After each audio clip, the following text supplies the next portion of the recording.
as we record this on Thursday here, July the 7th, about 24 hours ago, the Baker Mayfield news, it becomes official. And I know this was something, Michael, you were on in the past, in the lead up here this summer, thinking Mayfield, the most logical destination would be Carolina. That becomes official yesterday as it's a trade. Carolina giving up a conditional 5th-round pick for the 2024 draft. We'll get into some of the salary implications here in a second, but at the end of the day, I know what you said originally was that you just felt like logistically, right? This would have made the most sense from day one, and clearly, despite all the bluster we heard behind the scenes, this ended up being, you would think, right, the correct decision for both parties based on everything we heard. Well, I mean, look, there was really no interest other than Carolina. I know there was the Josina Anderson tweet that came out that Seattle was strongly interested. That never got verified by anybody I talked to, and I'm sure she has her sources, but I thought that was more of a plan. I thought Cleveland was getting to the point where they wanted to get this deal done. Nobody was budging, Ben, right? Nobody was budging on the money. Cleveland was committed to paying what they wanted to pay, close to $10 million. Carolina was committed to paying what they wanted to pay, close to $5 million. And Baker was left with $3.5 million dangling. And it's all guaranteed. So Baker had to make a concession here.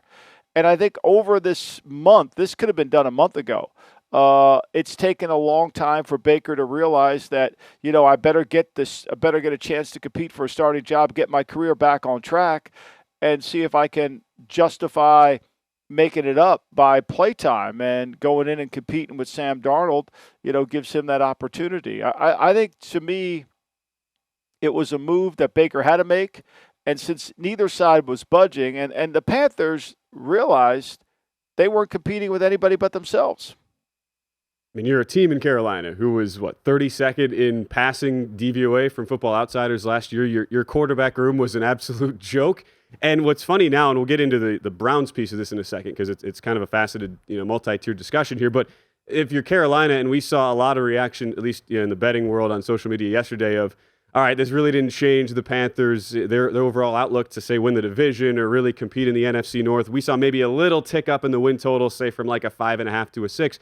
Do you and there's a big if here on a presumption that if Baker Mayfield is healthy, but if he is in fact healthy, Michael, how much of an upgrade do you view this being realistically for Carolina, given how much of a train wreck Sam Darnold and that whole quarterback room was last year?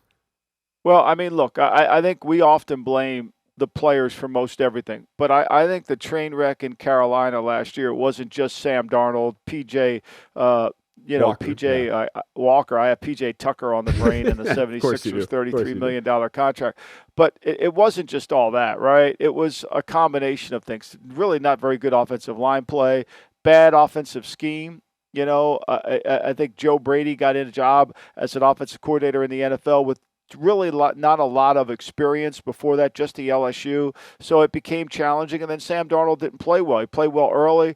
McCaffrey gets hurt. They don't play good. So to me, I think it's a combination of all three. It was players, coaches, and scheme, right? I always talk about three things that why a football team fails. It's players, coaches, and scheme.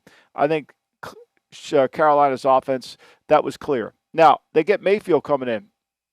And if you take a step back, and I say this very honestly, I am not a Mayfield fan. I didn't think he was the first pick in the draft. I thought he had limitations in terms of his size. I think he needs to be under center more, all those things. But when you watch tape of Sam Darnold and you watch tape of Baker Mayfield in the games that they played, Darnold's played 50 games, Baker started 60 games. In those games, right, in those games that they played, it's not close who's the better player. It's not. I mean, Darnold averages a pedestrian 6.5 yards per attempt. Baker's at 7.3. Baker throws the ball down the field. He makes more plays. He throws more. He's got 92 touchdown passes compared to 54 for Sam Darnold. Their interceptions are relatively right around the same. So for Carolina, you're getting a guy who's proven on tape that he's a better player. And you could say, well, I read a report today that McAdoo didn't like Baker Mayfield coming out. Probably he didn't. But if Ben's being honest with himself and he's comparing Darnold's tape to Mayfield's pro tape, Mayfield's the better player. Right. Now, let him come in and compete.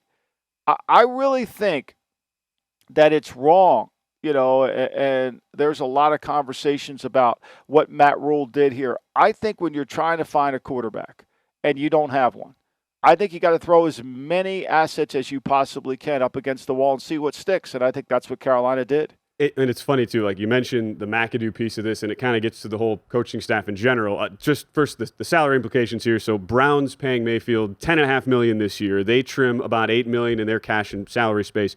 Panthers going to pay $5 million for Mayfield, and he agreed to trim, as you talked about, the $3.5 million off his base salary. He can make those up in incentives, theoretically, so he could earn that money back. But you talk about the McAdoo piece of this, hired to be their offensive coordinator this offseason, and there has been, at least in some circles, a thought that for a front office and mostly for a coaching staff that's had a lot of up and downs now with Matt Rule making that transition from the college to the pro game, like this is pretty much a make or break season for him.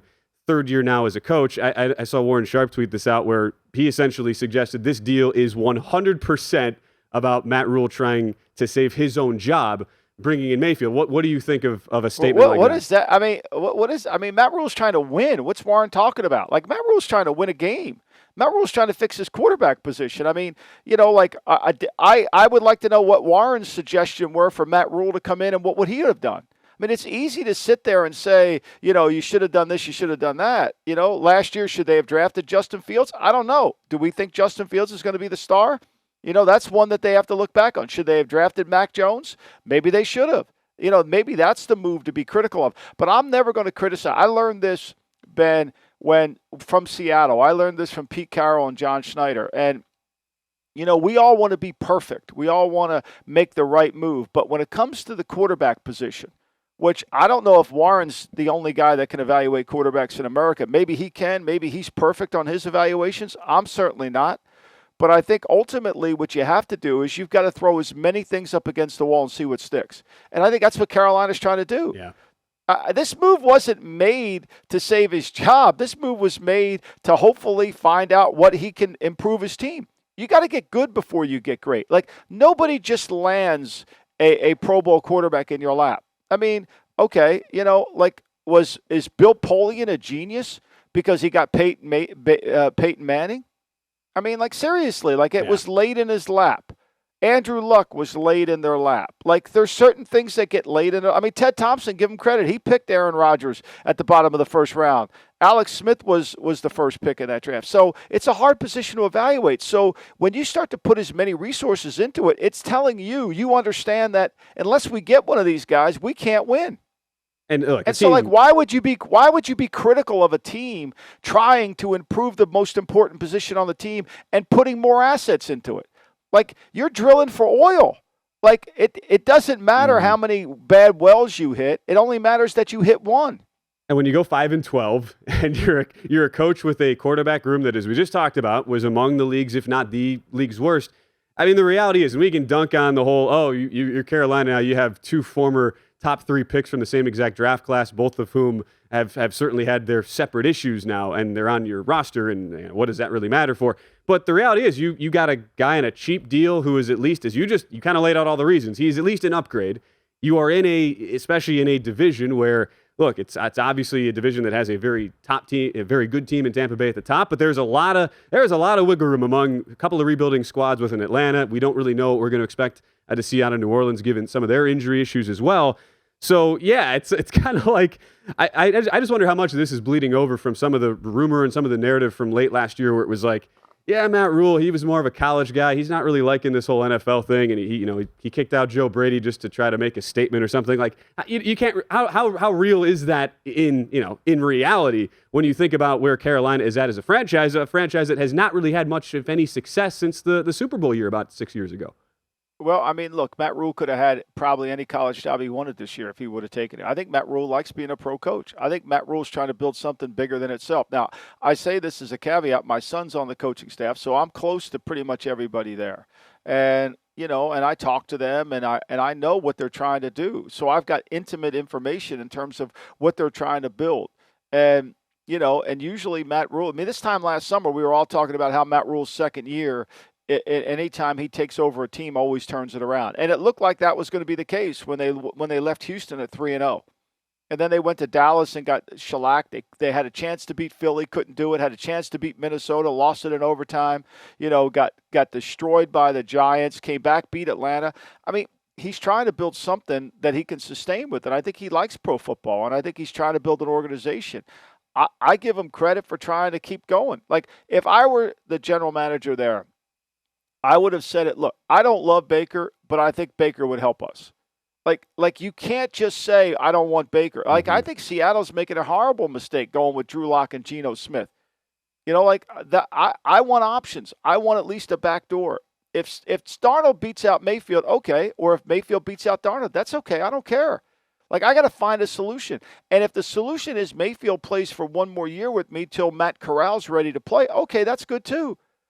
Like, it's not going to go perfect. We're not shooting a Hollywood movie here. Like, it's just not going to be for the love of the game. You're going to pitch a no-hitter.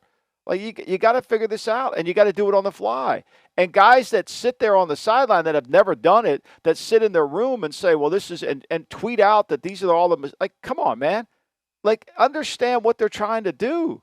Like, put yourself in their shoes. Right. It's like all the people that rip Belichick because he has bad draft picks. The fucker's got 6 Super Bowl trophies. What would you rather have?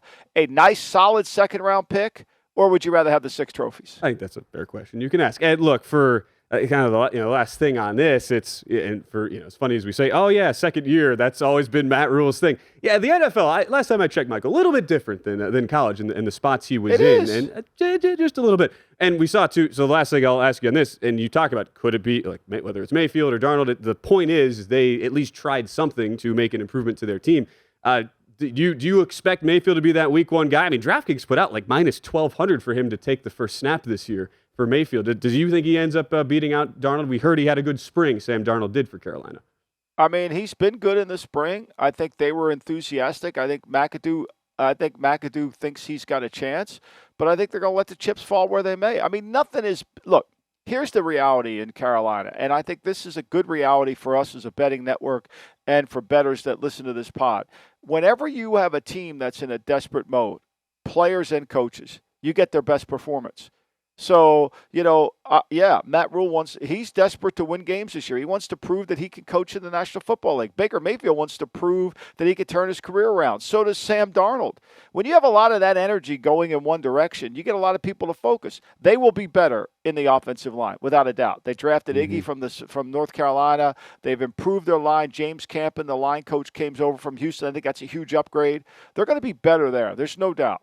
If they can stay healthy. I think with J.C. Horn, when we back at the corner, I mean, this is not a team that is devoid of talent. If you look at their roster, they're not devoid of talent. This is not a 5-win talent team. I think they'll go over on their win total, Ben. Thanks for watching the GM Shuffle with Michael Lombardi. And for more videos like this, make sure to subscribe to VSiN Live and the GM Shuffle podcast with Michael Lombardi, presented by DraftKings and VSiN, wherever you get your podcasts.